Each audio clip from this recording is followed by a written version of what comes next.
Now? Okay, good.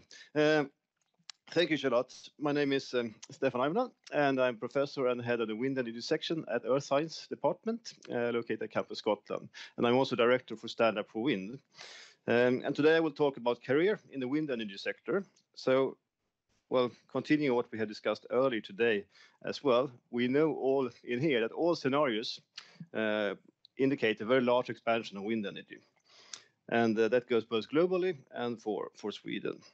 And right now, there's also a lot of focus on offshore activities. And we are now planning for additional 90 terawatt hours offshore in Sweden, at least making, planning possibilities for that. And actually, during today, just a couple of hours ago, I got the news flash of a decision for a large offshore wind farm in the Baltic Sea. So there's a lot of things going on all the time.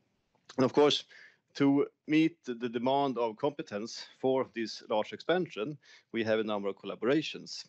And one is Stand Up for Wind, that gathers wind activities within Stand Up for Energy collaboration between these four universities.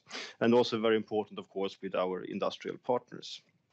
But we are today expanding this collaboration to a national center, Swedish Wind Center. And this is work in progress, and we hope to launch this 1st of January.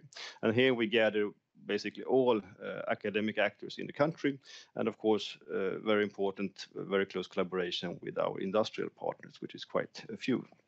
And within this center, we have mapped the competence need for the wind energy area. And that is quite a lot of things that we need to fulfill, and it spans from planning perspectives. If we going to plan and install all these wind energy, we need to have planning tools for that. If we put up a lot of wind energy in the Baltic Sea, there will be large wind farms interference with other wind farms. So how do we plan for that? How do we deal with acceptance issues and all that? Moving on to siting.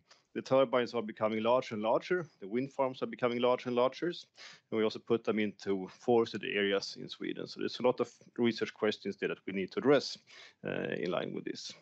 And the turbine themselves, how do we adapt them to the conditions we put them in now? We put them in Nordic conditions, in forest here in Sweden, in cold climate. What do we need to adapt them to, do the job in the best possible way? And of course, with more turbines, we will have also operation and maintenance of more turbines. So how do we operate these wind farms in the best possible way? And there's also strong links there to the grid situation, how we can operate them to support the electric system. So last and not least, the system perspectives. And we will have a large share of wind energy in the system. And there's a lot of challenges with that. And that has been addressed in another session earlier today as well by Göran, by Svenska Kraftnät. But there might be opportunities to support the system with services from the turbines themselves as well. So there's a wide range of competence issues that we need to address here. And one can look at many different studies, but they all show more or less the same, that from where we are today and the massive expansion, there's a huge need of competence in this field. And what do we then do from the university? Well, we do education and research. So, of course, we will do that on all levels. And I will give an example from one of our master programs that is fully focused on wind energy. And that is the master program on wind power project management. And this is a project or program with a broad background of the students. It's multidisciplinary and it has specific specializations. One can specialize in project management or wind resources or a number of other specializations. And we have a unique learning environment at Campus Scotland, where we have a large share of the electric production from local wind energy.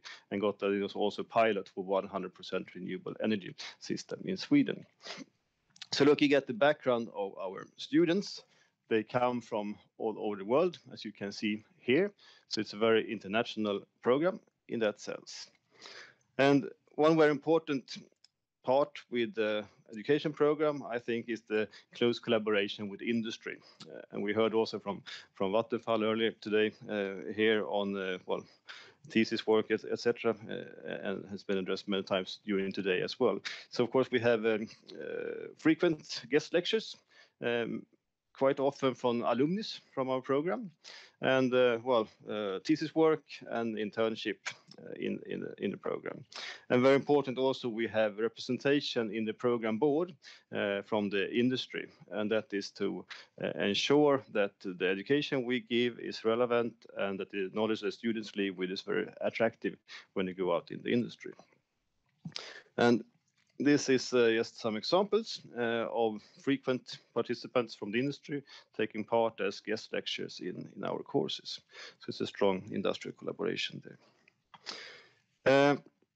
Also, we see the need of the competence in this field, since we can see that more than 50% of our students find a job in the business within 3 months.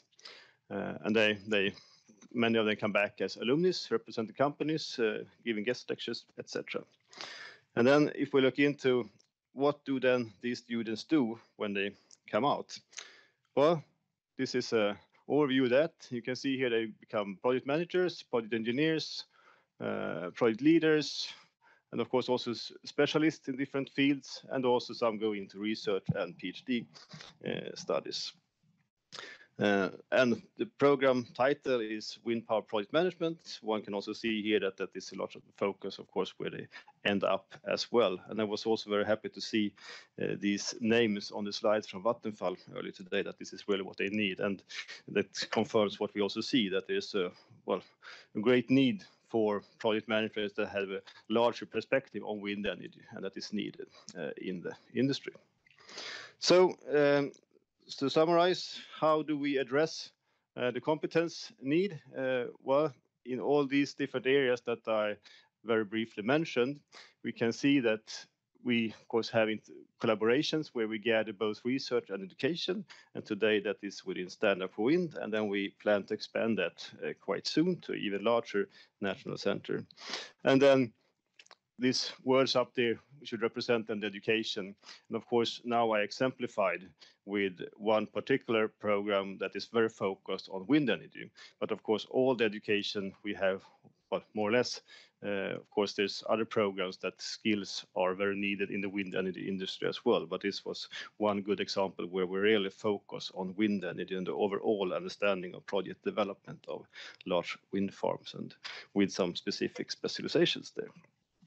So I round off there, and I also add here contact information to my colleague, Liselott Aldén, who is the responsible for this educational program. So if you have any question on this specific education program, of course you can contact her, but you're of course also most welcome to contact me on this. So thank you for listening for this short presentation. Thanks a lot. Are there any questions from the audience? I have a question. So I was wondering, in the chain of competences that you showed, is there a particular part where there's more of a bottleneck, or you see the largest need at the moment? Yes, in quite a few of them, depending what you focus on. I mean, on the right-hand side, we have the future challenge that we will have more, well, renewable energy sources in the system, and all challenges with that. How do we balance the system, and how do we address that, and how can renewable sources then provide also services? I mean, how can we actually, turbines that are manufactured today, they have some support system that are not used today, but they could, I mean, give some specific benefit to the system as well. So that I think will be more developed in the future. But on the other hand, we have all the planning aspects. We will have more wind power in the landscape. To plan for that, the acceptance today, the municipalities have veto to say no, and there's a lot of discussions on that. That was up in the parliament just a few weeks back. And so, of course, the planning perspective, how we extract or expand on wind energy will also be very important.